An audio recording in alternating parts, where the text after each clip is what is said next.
Hey guys, what's up?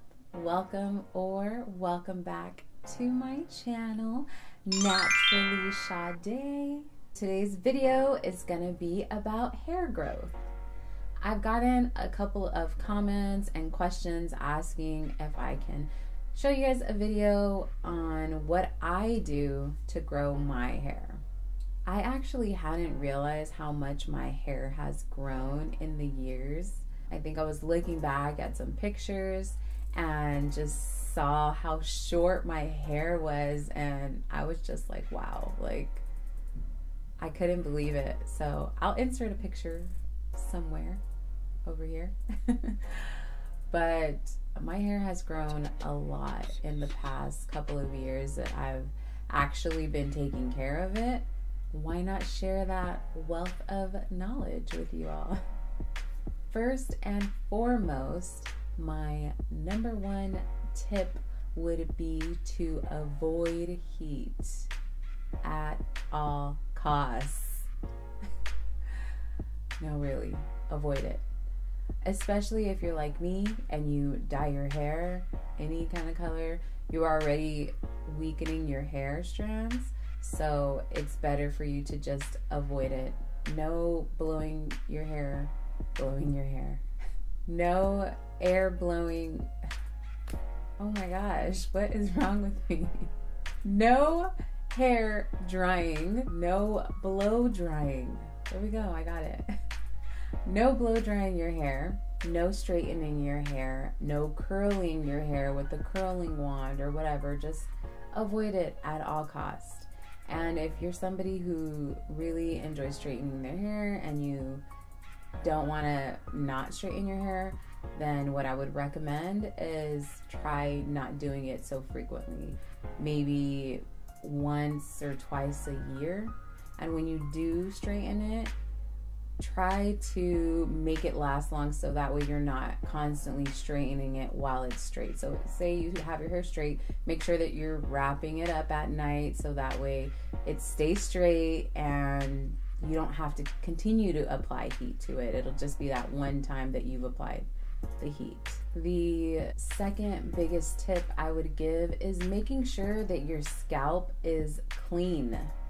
And I feel like a lot of people don't realize how important this is to your hair growth. If your scalp is clogged up with products and you've got product buildup on your scalp, then your hair is going to have a hard time growing out of those hair follicles. So you want to keep your scalp and those follicles clear of anything and make sure that you have a healthy scalp, because healthy scalp is healthy hair. One of the ways that I like doing that is I make sure I cleanse my scalp at least once a week, and that's when I'll use a shampoo, typically sulfate paraben free, and I'll either massage the shampoo into my scalp with my fingers, just kind of making sure that it's in there and not scratching it, but kind of, like just making sure that I'm cleaning it out. Another way is using one of these shampoo brushes. I got this at Walmart, I believe, and it was less than $2. So they're really inexpensive, and you do the same thing. Instead of rubbing your scalp with your fingers, you just kind of rub your scalp like this and get that shampoo in there and make sure you're cleansing your scalp pretty good, and it's giving your scalp a massage at the same time. So definitely would recommend this if you don't want to use your fingers. Also, making sure that you give your scalp an oil massage. I like to do this weekly. I like to do it the day before I'm gonna wash my hair. So the night before I'm gonna wash my hair the next morning, I like to massage my scalp with oil, because some people like to do it every day, but me personally, I just don't want that oil building up on my scalp on top of everything else that's in my hair. If your hair tends to be dry, if your hair is on the drier side, make sure that you are moisturizing it daily. So my hair, because it's processed, it's blonde, I am constantly watering my hair like a plant. I make sure that I spray my hair. When I refresh my hair, I spray it and put in some kind of cream to reseal that moisture. And I've noticed that that has really helped with my hair and it feeling or even looking dry. There have been a lot of times where somebody will see me and be like, how do you keep your hair looking so moisturized even though it's blonde? And that's just what I do. I don't use a lot of product when I do it, probably about a quarter size amount, enough to kind of refresh it and just distribute it throughout. I've said this once and I will say it again. Deep conditioning is so important. I deep condition once a week. I've realized how much that has helped my hair throughout these years. From before, when I never used to deep condition my hair and my hair was always short. Now it's a lot longer than it was before, and I think that deep conditioning is a huge role in that. Also, another thing I would suggest is to reduce the amount of brushing you do to your hair. So me personally, once I'm out the shower, there is no brush that's touching my hair. I don't brush it at all until it's time to wash it. And even when I wash it, I'm not using an actual brush to detangle my hair. I just use my fingers to detangle my hair.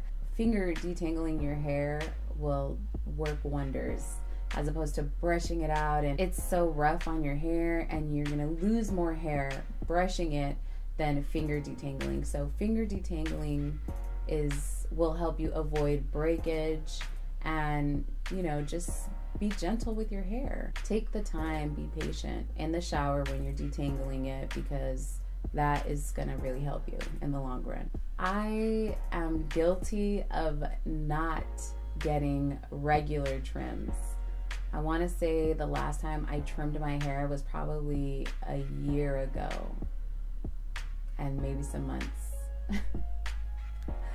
But it's been working okay for me, you know, like that's around the time that I'll maybe every year or so is when I'll go and get a haircut. I might trim my own hair every once in a while if I see, like, you know, some weird strands that maybe like look a little damaged or weak. I might just cut the ends a little, or, you know, just give it a little trim where I see fit. Another thing that you want to do is to make sure that you are wrapping your hair at night. I feel like this is so important, especially if you do not sleep on a satin or silk pillowcase. If you're sleeping on a cotton pillowcase, that dries out your hair more, and that's going to cause more breakage on your hair and even frizz. So get yourself a satin or silk pillowcase, or make sure that you're wrapping your hair up to protect it when you sleep at night. And last but not least, just be consistent with your routine. You have to be consistent, because if you start doing it for a couple of weeks and then you stop, you're not going to see the results. Your hair it might grow. You know, some people, their hair just grows. Doesn't matter what they do, what they eat, what they drink. And then there's the few of us that struggle with hair growth. So for those of us that struggle, you have to be consistently doing your hair routine. Deep conditioning weekly, cleansing your scalp weekly, massaging your scalp weekly. All those things, you've got to be consistent and just be patient. Consistency and patience is key. That is all I have for you today.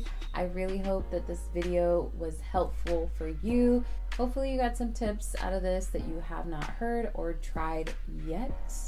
If you enjoyed this video, you already know what to do. Give this video a thumbs up. And while you're at it, don't forget to hit that subscribe button down below if you want to see more from me. Thank you so much for watching, and I hope to see you in my next video. Bye.